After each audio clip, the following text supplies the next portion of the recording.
प्रातःकाल जब जागृत अवस्था में अपने आप को लाने का प्रयास करना प्रारंभ करता हूँ, उस समय भीतर से आवाज़ आनी प्रारंभ हो जाती है। एक बार जागृत नहीं, अपने आप को हमेशा हमेशा के लिए जागृतमय बनाने का प्रयास करना प्रारंभ करो, तब तुम्हारे जीवन के अंदर नई जागृति का संचार है वह अपने आप ही होना प्रारंभ हो जाएगा। जब प्रातःकाल यह चिंतन दिमाग के अंदर उभर कर सामने आना प्रारंभ हो जाता है, तब अपने आप ही उस चिंतन की गहराई के अंदर मैं अपने आप को उतारना प्रारंभ कर देता हूँ। अपने आप को जब ध्यान अवस्था में अवस्थित करना प्रारंभ कर देता हूँ, तब अपने आप ही ध्यान अवस्था में जागृत होने का एक नया संदेश है वह मेरे को प्राप्त होना प्रारंभ हो जाता है। मेरे को यह अनुभव होना प्रारंभ हो जाता है, अब मेरी अंतर चेतना है वह एक तरह से धीरे धीरे अपने आप ही जागृत होने प्रारंभ हो गई है। मेरे को जागृत अवस्था की ओर अग्रसर करना भी प्रारंभ कर चुकी है।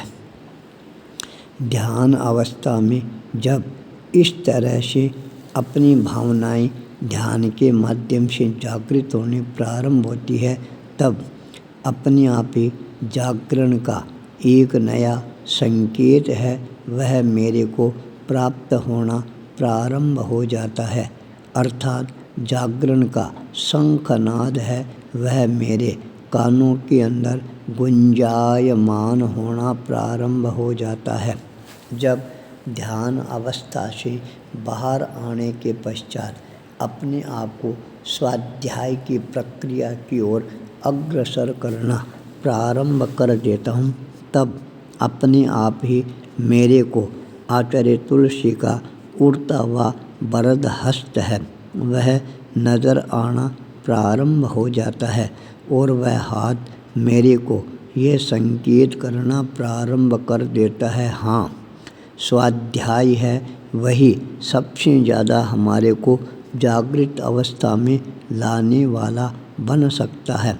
इसलिए स्वाध्याय को हमेशा ही अपने जीवन में महत्वपूर्ण स्थान है यह प्रदान करना प्रारंभ कर देना चाहिए। आचार्य तुलसी का यह शिक्षा संबल मेरे को स्वाध्याय के क्षेत्र में और ज़्यादा तीव्रता के साथ गतिशील बनाना प्रारंभ कर देता है, जो मेरे जीवन के लिए एक नई जागृति का संकेत और संदेश लेकर आने वाला बन जाता है। स्वाध्याय परिसंपन्न करने के पश्चात मंत्र शक्ति की ओर जब मैं अपना ध्यान केंद्रित करना प्रारंभ कर देता हूँ, मंत्र शक्ति के द्वारा भी अपने आप ही एक नई जागरणा भीतर में होनी प्रारंभ हो जाती है। जब वह जागरणा प्रारंभ होती है, तब अपने आप ही अपने आप को जागृत अवस्था की ओर अग्रसर होता हुआ अनुभव करना प्रारंभ कर देता हूँ। अंतर यात्रा मेरे जीवन को और ज़्यादा जागृत अवस्था में लाने वाली बन जाती है। मेरी यात्रा, मेरे अनुभव मेरे जीवन को और ज़्यादा स्पष्टता के साथ आगे से आगे गतिशील बनाना प्रारंभ कर देती है। जब ध्यान अवस्था, मंत्र शक्ति की साधना, स्वाध्याय उपक्रम पूरा हो जाता है, योग, आसन, प्राणायाम की ओर मैं अपने आप को गतिशील बनाना प्रारंभ कर देता हूँ। भीतर से चिंतन उभर कर सामने आना प्रारंभ हो जाता है। केवल शारीरिक दृष्टि से ही अपने आप को मजबूत बनाने का प्रयास मत करो। आंतरिक दृष्टि, आत्मा की दृष्टि से भी अपने आप को जागृत करने का प्रयास करोगे, जितना भी तुम्हारा उपक्रम है वह द्रव्य और भावे दोनों तरह से तुम्हारे जीवन को और ज़्यादा पवित्रता के साथ आगे बढ़ाने वाला बन सकता है। प्रतिक्रमण की प्रक्रिया जब प्रारंभ होती है तब जागृत अवस्था में आने से अपने आप ही अंतःकरण की शुद्धि है वह होनी प्रारंभ हो जाती है। उसके पश्चात जब सूर्य उदय का समय आता है चारों तरफ बादलों का साम्राज्य है वह स्थापित होना प्रारंभ हो जाता है। पर मैंने देखा थोड़ी ही देर के अंदर बादल है पलायन करना प्रारंभ कर देते हैं। सूर्य पूरे आभामंडल धरती और आकाश के अंदर अपना साम्राज्य है वह स्थापित करना प्रारंभ कर देता है। जो जागृत पुरुष होता है उस व्यक्ति के जीवन में बादलों की तरह कितनी ही समस्याएं क्यों नहीं आ जाए वह व्यक्ति अपने आप ही उन समस्याओं को चीर कर सूर्य की तरह हमेशा अपने आप को प्रकाशवान बनाना प्रारंभ कर देता है। यह प्रेरणा आज मेरे को 24 भुजाधारी पार्श्वनाथ पद्मावती शक्तिपीठ बरड़िया बालाजी धाम आचार्य तुलसी महाप्रज्ञ वाटिका के प्रणेता अशोक मुनि के जीवन से मिलनी प्रारंभ हो जाती है। उन्होंने अपने अनुभवों को मेरे सामने प्रस्तुत करते हुए कहा, गुरुदेव मैंने अपने जीवन में कितनी कितनी ठोकरें खाई है मैं ही जानता हूँ। किन किन परिस्थितियों के अंदर मेरे को कहाँ कहाँ से गुजरना पड़ा ये भी मेरे को पता है। किन किन व्यक्तियों ने मेरे साथ के अंदर किस तरह का व्यवहार किया यह भी मेरे को पता है। पर उस समय मैं विवश था, मजबूर था, सबको सहन करना मेरा धर्म बन गया था। मैं सहन करता चला गया। परिणाम ये सामने आया 2 वर्षों के बाद धीरे धीरे मैंने अपने पैरों को जमाना प्रारंभ किया। जब संघर्षों के बाद मेरे पैर है द्वारकेश कॉलोनी नोखा के अंदर जमने प्रारंभ हो जाते हैं। धीरे धीरे लोगों का व्यवहार है वह भी बदलना प्रारंभ हो जाता है।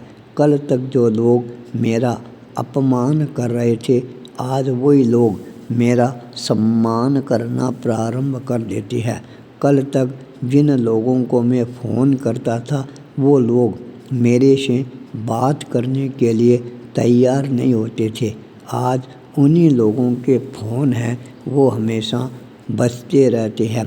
पर मैंने अपने आप को जागृत अवस्था में लाने का प्रयास करना प्रारंभ कर दिया है।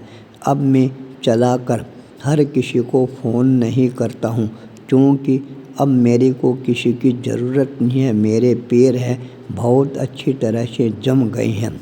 जिनको मेरी ज़रूरत है वो व्यक्ति स्वयं चला कर ही अब मेरे को फ़ोन करते हैं तो ही मैं उनका फ़ोन अटेंड करता हूँ, वरना मैं स्वयं चलाकर अब फ़ोन करना बंद कर दिया है। यह प्रेरणा मेरे अंतःकरण को झकझोर देने वाली बन जाती है। मेरे मन में भी यह संकल्प जगता है अभी तो 1.25 बरस का समय पूरा हुआ है। 2 वर्षों तक तुम्हारा समय है वह भी लगता है अशोक मुनि की तरह ही गुजरने वाला है। 2 वर्षों के बाद धीरे धीरे अपने आप ही तुम अपने आप को शक्तिशाली मानना प्रारंभ कर दोगे। फिर जो तुम्हारी यात्रा प्रारंभ होगी वही यात्रा तेरे जीवन को नई दिशा प्रदान करने वाली बन जाएगी। मेरी यात्रा मेरे अनुभव यह मेरे जीवन का एक आदर्श बन गया है। इसी आदर्श को आगे रखकर मैं अपनी साधना के पथ को और ज़्यादा प्रशस्त करना प्रारंभ कर देता हूँ। परिणाम यह सामने आता है मेरी साधना अपने आप ही मेरे मनोबल को बढ़ाने वाली बन जाती है। नकारात्मक विचारों को मैं तिलांजलि देना प्रारंभ कर देता हूँ, सकारात्मक विचारों के साथ अपने आप को आगे बढ़ाना प्रारंभ कर देता हूँ, तब मेरे को अनुभव होता है मेरी यात्रा, मेरे अनुभव मेरे जीवन का दिग्दर्शन बन